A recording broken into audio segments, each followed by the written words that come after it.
Ladies in red. Ladies in red.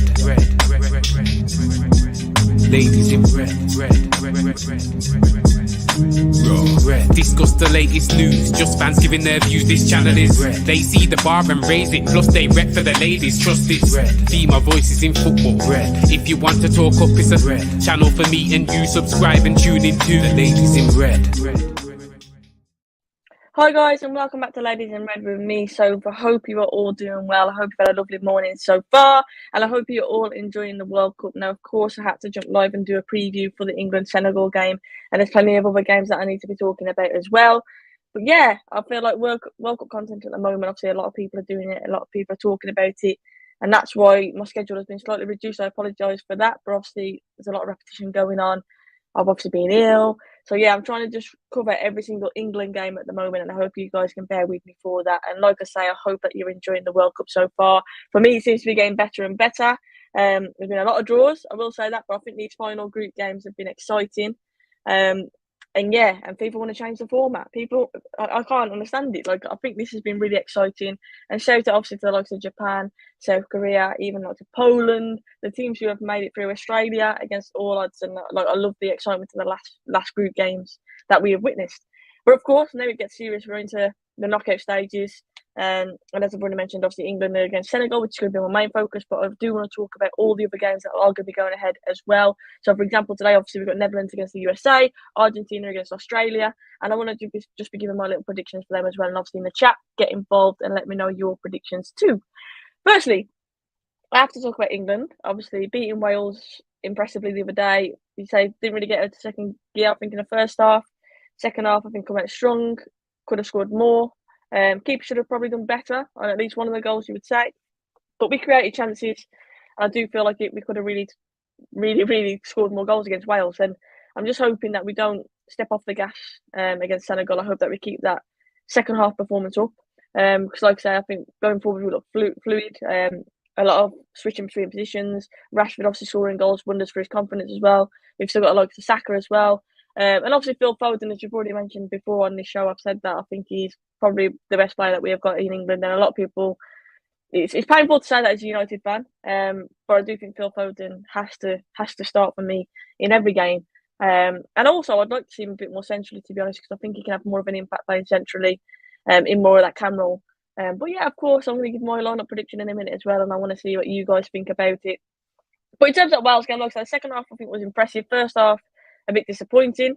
I'm just hoping that now we can have a more consistent performance over 90 minutes. We said it about United quite a lot, where a game is literally of two halves. One half we can be awful and one half we can be absolutely amazing. But you get punished against the better teams. In the knockout stages of football, we need to be on it consistently for 90 minutes. Hello to Torsten, I hope you're doing well. And hello to Stone Cold Lee as well. Thank you for tuning in. But yeah, let's be honest. I'm seeing all of the teams now play, obviously, numerous games. And I want to chat to feedback and let me know your favourites as well. But I'm going to give my honest favourites on who I think will win the World Cup. And I'm going to try not to be biased here when I'm talking, of course. Hello to Lawbreaker, good morning to you. I hope you're doing well. But yeah, I think we have to be honest. I think England should be up there. I'm not saying they are the favourites, but I think they should be up there. I've said it before, our squad on paper is phenomenal. The subs that we've got to bring on as well, the strength in depth. Obviously, a lot of question marks around the manager and whether he's the right guy to get full usage out of the squad that we have got. And that's obviously where my doubts lie. But in terms of the personnel that we have got, and obviously previous tournaments that we've had, we should be there or thereabouts as one of the favourites, no doubt about it. Now, from the other teams that I've seen, the ones who I feel are our biggest threats, of course, you have to put Argentina in there, Lionel Messi, just got that moment of magic. But I would say that Argentina, I don't think have been amazingly convincing as of yet, but they are through, which is the main thing. Another one is France. I've already mentioned Kylian Mbappe before, but I think he's a phenomenal talent. I think on his day, he's literally unplayable. But if there's anybody who can match him, I do think Kyle Walker could be that guy. I will say that. But yeah, I think France have to be up there. And of course, Portugal. We know that they're masters of tournament football. Like I said, they're through as well. They've got the likes of Cristiano Ronaldo, Leo, Bruno Fernandes is on form. They've got so many players who are on form at the minute. I'm not saying Ronaldo's on form, but we just know he's got that moment of magic in him, as I previously mentioned about Messi. Hello to Akifin, Vamos Portugal. Hope you're doing well. And hi, Soph, I reckon USA, Argentina, France, England, Japan, Brazil, Portugal, and Morocco. Who have you got to go through? Oh, it's so hard. I hope Morocco go through. I do hope Morocco go through. I think Netherlands will go through. I'm hoping for a bit of Gakpo magic. I'm proper watching him at the moment, obviously with the links to United. Yeah, so I'm going to say Netherlands, Argentina, France, England, Croatia, Brazil, Portugal, Morocco. Yeah, so the only two I'd change is USA and maybe Croatia, just because Croatia just have got it inbred into them just to be a resilient team and a tough team, play some really good football. And I think Modric in the middle, the magician, no matter how old he is, he still pulls those strings. So I think they've got some talent in there. But yeah, it'd be interesting to see what happens. I want to predict obviously the games that are on today. So obviously we've got Netherlands against USA, Argentina against Australia. Australia, fair play to them, and I love the story of the striker when he scored his goal and his lad was in the crowd doing the same celebration and everything, stuff like that. For me, that's what the World Cup is about, and the fact they got through, I was rooting for them. So, like I've already said, I think Netherlands will scrape past USA. I think it'll be a tight one, maybe even a 1-0 to Netherlands, but I feel like that they'll scrape through. And then Argentina against Australia, I can't see anything but an Argentina win. Of course, I would love there to be another upset, and it has been a World Cup of upsets. To be fair, there's been a few shocks. It'd be nice to get another one in that game. But I can't see anything other than an Argentina win. Hello to Doug. I hope you're doing well, Doug. And yes, Gigi Weezy, I'm doing good. Thank you. I hope you are doing well too. I'm absolutely exhausted. Work is manic, but I'm all good, and I hope you are doing well. Enjoying the World Cup as well. So yeah, Argentina. You know what? I'd hope Australia at least get a goal, so they have something to celebrate in this game. But I'm going to say, I mean, Argentina haven't scored a lot of goals. But you feel like at some point it's going to click. So I'm going to say 3-1 to Argentina, and get your predictions in the chat as well. For Netherlands, like I say, 1-0, a Gakpo goal. Why not? I'm just proper watching him at the moment. Obviously, a lot of links to United, and I like the look of him. I've got to be honest, I like the look of him. And I want to ask the chat, and also Doug as well as a Liverpool fan, your thoughts on these rumours. But apparently, we are interested in Joe Felix. Apparently, he may be available in January, but the cost anywhere from 75 to 100 million, I believe. Yeah, I would be honest. I like Joe Felix, and obviously he's got a lot of potential. But for that money, I think it's crazy. I'd much rather go for a more suited striker option in the likes of Gakpo. Joe Felix, like I say, is talented, but it is a big gamble for that kind of money. But apparently Ten Hag really, really wants him. And like I say, he could become available as he's kind of fell out of favour under Simeone at Atletico. Deserves praise the work he's done in the World Cup. 100%, 100%. I love, honestly, the story of all underdogs so far. Like, that's just from a neutral point of view in some of these games. Obviously, not against England, we don't want that. But in general, like, it's just so entertaining to watch, isn't it? I think at the start we had a lot of draws. It was getting a bit tedious, the amount of draws we were getting. But like I say, these knockout rounds, the last game of the cup, the group, before we entered the knockout round of the cup, it was just exciting. I mean, at one point, a team going out based on the yellow cards, obviously, the Poland situation, it was just mental. And Poland, in all fairness, like, fair play they're through, but their performance was dross, wasn't it? Like, it was so boring. If Burnley were an international team, and not now, Burnley, to be fair, play great football, but when Burnley were in the Prem under Dyche at times, that is what it would be like, because they were just so defensive, offered nothing going forwards, and it was just boring. But they got the job done, which is the most important thing for them. And obviously now they've got to play France, so they have to be there for that one. And are they going to turn up the same? Are they going to be as resilient and as defensive against France? As it is knockout football, they will need to score, so you'd like to think they want to get a few chances for Lewandowski, so they've got to push up a bit, and I just feel like they'll get punished against France, so I can't really see them making their way through. But yeah, their performance was dire, I felt, but like I say, dirty, gritty, got the work done. But I couldn't believe at one point he was down to the yellow card situation. I've never ever seen that before. And that's crazy. And I believe nobody in any of the groups got 9 points as well, which is another thing that I've never really seen before. Doug, if you're still in the chat, obviously I know you're useful with your stats. Is that like a new thing, that, or has it happened before where no team has got 4 points after the group? Everybody dropping obviously at some point. Right then, let's get into what I feel the England lineup will be against Senegal tomorrow. And Senegal, we have to be honest, look, we should beat them, but as I've already said, this has been the cup where the underdog actually has got the better of the other team at many times during this World Cup so far. And I feel like Senegal, we can't be complacent against anybody to knock out round to the World Cup. Everybody's fighting for their lives. Everybody's up for it. We know a few players have got already. Obviously, Mana not being there is disappointing, but the still got like Koulibaly, who came up with a massive goal to send them through, an absolute unit at the back. And they, like I said, they're going to be scrapping for everything. So they're not going to be any pushovers, and we need to be at it. I think if we don't start quickly in this game, that they could kind of throw us off our rhythm. And so yeah, we need to be at the blocks from the off for me. None of this slow like we had against Wales, slow first half and then a powerful second half. We need to blow them away from the off. And I think if we do that, then it should be an easy enough game. But like I say, if we go into this complacent, we will definitely be punished. I must say, I can't remember, but this World Cup is a cup of shocks. It sure is. Come on, England, and force Portugal. Says Jonas. Yeah, obviously, save England get knocked out. Touch wood, obviously that doesn't happen, but save they do. The team that I'm probably rooting for the most, it's between Portugal and Brazil, because obviously the United players, there. Obviously I know Varane is at France and stuff, but Casemiro, Anthony, I'm even going to put Telles into that as well. Fred, obviously at Brazil, and then obviously at Portugal, we've got the likes of Dalot, Bruno Fernandes. Even we have to have a soft spot for Cristiano, so of course he's still our legend. So it's hard, but I think entertainment-wise, I would say Brazil are my second team for this World Cup, but I think most football fans say that because everybody loves watching Brazil play. But because of the United links as well, I mean, Casemiro, you all know how much I love him. That goal he scored the other day as well. For me, one of the best, if not the best, CDM in the world, even right now at his age. And he's still got that in his locker as well. We know how good he is defensively, but scoring vital goals for his country. Like, yeah, so I think Brazil has to be my second choice. And entertainment as well. Obviously, Anthony, I love watching him play. Just the showboating. A lot of people, it's not everyone's cup of tea, but yeah, for me, I like getting on the edge of my seat, and Brazil do that. So yeah, Brazil would be my second team, I would say. But England and Senegal, how would I line up? A lot of people are talking that it might go to 3 centre backs and obviously play with wing backs or 5 at the back. I hope we don't. I know Kyle Walker hasn't been fully fit, but he did play in the last game, and I'm hoping he can play again. For me, if Walker is fit, he has to play, just because of all the attributes that he's got, his pace, his power.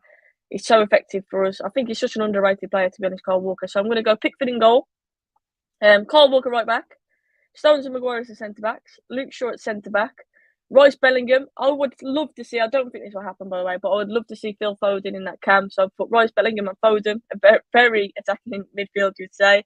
And then I've gone for Saka, Rashford and Kane as the front three. For me, Rashford was quality against Wales as star player. And that's why I think he deserves to keep his place. But obviously we know Southgate isn't afraid to make changes. He isn't afraid to rotate. So there could well be changes in that. But I would like to see that lineup. I know the midfield is a bit out there, let's say. But I just think Foden in that camp can really link things together and provide a bit of service for Harry Kane as well, who obviously get the net in this tournament. Bruno Fernandes has the highest average rating of any player at the World Cup so far, and Casemiro has the 9th highest. Interesting stats. But yeah, Bruno has been outstanding so far in this tournament. Absolutely outstanding. And I can't believe the depths of what Portugal and Ronaldo were trying to claim that goal wasn't his. I just don't understand that. I do not understand that. And Serge got a prediction for tomorrow from a Scotland fan. We should win, but I do think we have to be on it from the start. I think if we let them go into the game, we know already the underdog quite often is overpowered the main team, if you like, and I don't mean that in a disrespectful way, but obviously most people are looking at this and thinking England should win on paper.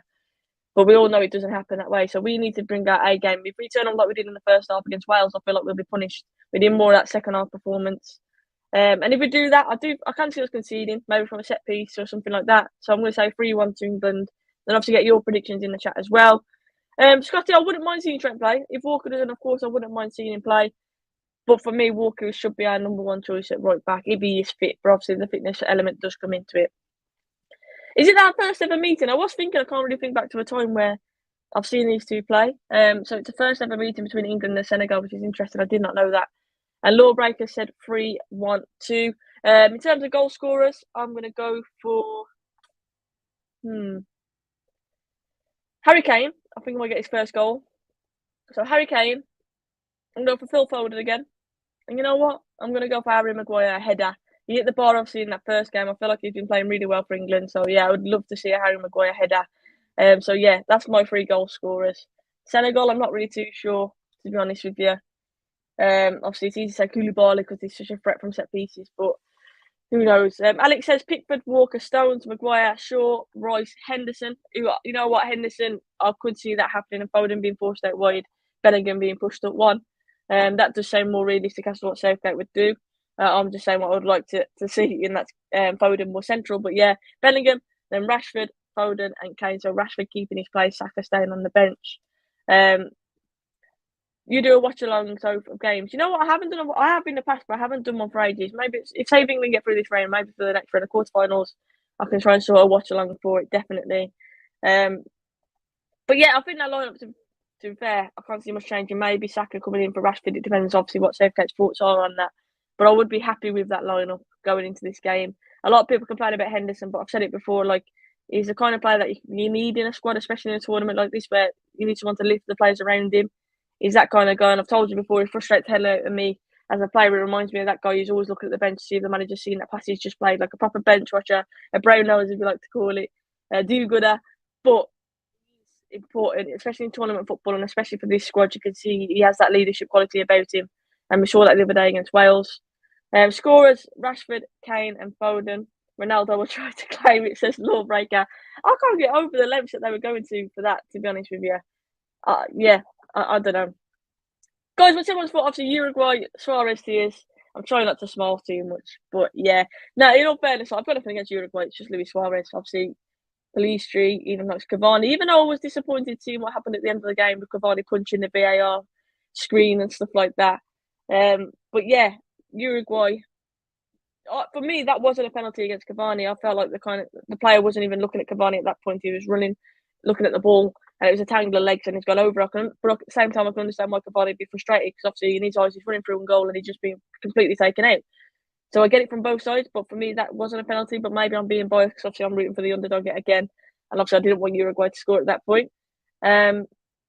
So yeah, I personally don't think it was a penalty, but the reactions at full time from Uruguay I thought was disgraceful. The way they were surrounding the officials, Cavani punching the VAR, I think it just showed them in a really bad light, and you don't want to see that. But yeah, I did. For me, I felt like the ref got the calls right in that game, but I can understand the frustration.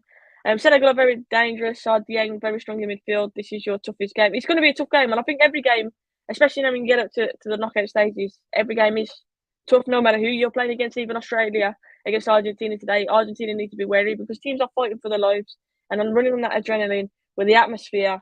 Like, you're eyeing up a moment in history, aren't you? You're eyeing up trying to be the person who puts your name in the lights, puts your name in history. So every player is fighting for their countries. So I think, yeah, no game is an easy game regardless of who you're playing, but Senegal is definitely going to be a tough game. Hello to Mystic Werewolf, I hope you're doing well. So in the chat then, who's been your favourite team so far to watch in the tournament? So obviously bias aside from your countries, but who's been a team that actually you think, you know what, I can't wait to watch them tonight? And actually Canada, I really enjoyed watching Canada play. I thought they were superb. Alphonso Davies is a player I rate really, really highly. But obviously, likes Jonathan David and stuff as well.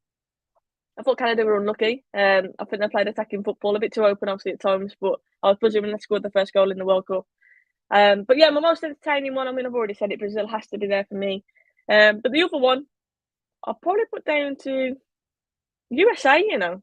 I think USA, they play fast-paced football. They're energetic. They press high. Oh, and Morocco. Yes, Morocco as well. The Sly Devils who've snuck in, you'd say, to this knockout round. But yeah, what a way to do it. And I was absolutely buzzing as well when I heard that they'd gone through. So Morocco, yeah, definitely are another shout for that. Alex says Australia, they remind me of Championship football. Yes, big centre forward, but it's effective. And it has been effective in this tournament, definitely. I remember as a kid, I used to have an Australia shirt. I don't know why I did. I had an Australia shirt, but I loved it. So I've always got a bit of a soft spot for Australia for that reason alone, to be fair. But yeah, I think Brazil are the obvious ones, but I think if I'm going for an unpopular opinion, Morocco are definitely a good shout. And like I said, Canada, I felt were entertaining, even though obviously they're no longer in the tournament, unfortunately. But that game yesterday, when Fang scored, and then obviously they're watching it on the phone and waiting for the other game to end before they celebrate. That tense drama, I've loved that about the way that the groups have gone this time around, the way that everyone has dropped points. So much is hinged on that final game in the group, and I think it's been amazing to see. And a turn of events, and I think the fact that so much added time has been added on as well has added to that. Because even though the 90 minutes are up, we're still revealing an extra 10 minutes, and then that lifts your spirit as players. And I think that is why a lot of these underdog teams have found like a second wind almost in those added moments, because they realise actually we've got enough time. You know, if they've got 2 minutes added on, you kind of feel like that dampens emotions. But when there's an announcement of an extra 10 minutes or 9 minutes or 8, whatever it is, I feel like that's helped with this dramatic ending of the group. So yeah, I love it. I'm loving the added time that we're seeing at games. I think that has worked really, really well. Unfortunately, VAR obviously isn't always perfect, as we know. But I do think he got it right in that Uruguay game yesterday for sure. So today's games, I'm predicting that Netherlands will go through. I'm predicting that Argentina will go through. Of course, I'm hoping that I'm wrong on both the games in USA and Australia go through. But I can't really see anything different from that. I love this format. I think this format, it's almost saved the World Cup. Because like I said, there's a lot of draws and stuff like that. I don't know, it's a bit not boring. That's not the right thing to say because World Cup's amazing. Seeing obviously all great countries competing against each other. I'm not going to say boring, but I think how dramatic these final, because like we know, if you drop points in those first games, which Argentina did, for example, they need to get something from that last game. And I've really enjoyed it, and I don't want the format to change personally. I think it's been exciting. I think Senegal might cause an upset and beat England. It could definitely happen. Anybody can beat anybody get my words out. Anybody can beat anybody on their day. There we go, eventually, Oliver. And yeah, we need to be wary of them. I feel like they can definitely cause us issues. And if we don't bring our A game, we'll get punished against anybody. If you don't bring our A game now, if you want to win a tournament, you've got to be consistent throughout. And so far, I'd say we haven't really been consistent, have we? So we definitely need to find some consistency and hopefully push on from that second half against Wales. And I do think we can do it. I think after the Euros, confidence was kind of lower around England and obviously not winning for like a year or whatever it was. But now, obviously, entering into the World Cup, you can't help but get behind your country and get behind your team. And so hopefully that optimism at home transfers over to them in Qatar, because I do think that we can do something special, but only if we are consistent and if we are not complacent in any of the games, including the first one against Senegal. I'm definitely not getting complacent. I'm getting nervous already, and we have not even on the same day as the game yet, because I just know that it all depends on how we turn up. We can shoot ourselves in the foot and just not be at it, or we can be at it and absolutely blow Senegal away. And I don't think there'll be much of an in between. So yeah, that's my prediction. I'm just hoping it doesn't go to penalties as well, of course, because I hate England in penalties. Even though we did have a bit of joy not so long back, but yeah, in general, we hate England in penalties. Aikman, I hope you're right, because I do play fast-paced football. I think Netherlands haven't exactly been mind-blown at the moment, have they? They haven't exactly set the World Cup alight, but Gakpo in particular obviously got a few goals, and I'm intrigued to see how he plays again today. But I just feel like Netherlands have just got a bit too much quality maybe in that final third for USA to handle. But of course, I hope that we do see another shock on the cards in that one, because I'd like to see USA going through, as I've already mentioned, for me, one of the most entertaining teams to watch in this World Cup. And that blue kit, by the way, is beautiful. And I tweeted about the Brazil blue kit yesterday. There's something iconic about it. The blue Brazil kits, I've always loved them. Obviously, yellow, we know that's Brazil. Yellow and green, yellow and blue, sorry, with the green badge. But the blue kit, I know it's got a bit of leopard on it. I'm not so fussed on the leopard print, but the blue kit with the white shorts for me is just iconic Brazil. I love seeing Brazil playing in that blue kit. And the blue USA kit is smart as well. Not like I'm basing that on who I'm supporting by who looks the best in what kits, but just wanted to put that out there anyway. But yeah, guys, I will be live tomorrow after the game, doing a recap show, hopefully smiling. And my ECL will be at some point as well. I'll let you guys know, because obviously we'll have to rearrange because of that England are playing in the World Cup, and I'm not going to miss that for the world, I'm afraid. But yeah, I will obviously let you guys know on a tweet later on today what time I'll be doing my ECL FIFA stream. But yeah, guys, thank you so much for tuning in. I appreciate it. I am getting guests back on next week, so the ladies are coming back on next week, and Zio is coming back on to join me as well. He's at a festival today performing, so all the best to Zio performing at his festival. But yeah, he's going to get back on a stream next week. But guys, thank you so much for tuning in. If you are new, obviously please hit the subscribe button, ladies in red. Hit a like on the video. And of course, if I've missed your comments, I apologise. I don't do it on purpose. I think I've got through most of them anyway. But if I have, just drop a comment afterwards, and I'll always obviously respond to you there. I want most of the United players back early and fit for the suit. That would be nice, wouldn't it? And guys, a shout out to obviously United women who are playing at Old Trafford today as well. That kicks off shortly against Aston Villa. I'm going to be going watching it, so I'd recommend you guys do too for a bit of a football fix before the World Cup starts. Come on, United, and come on, England tomorrow as well. Look after yourselves, guys. Take care, and I will see you all soon.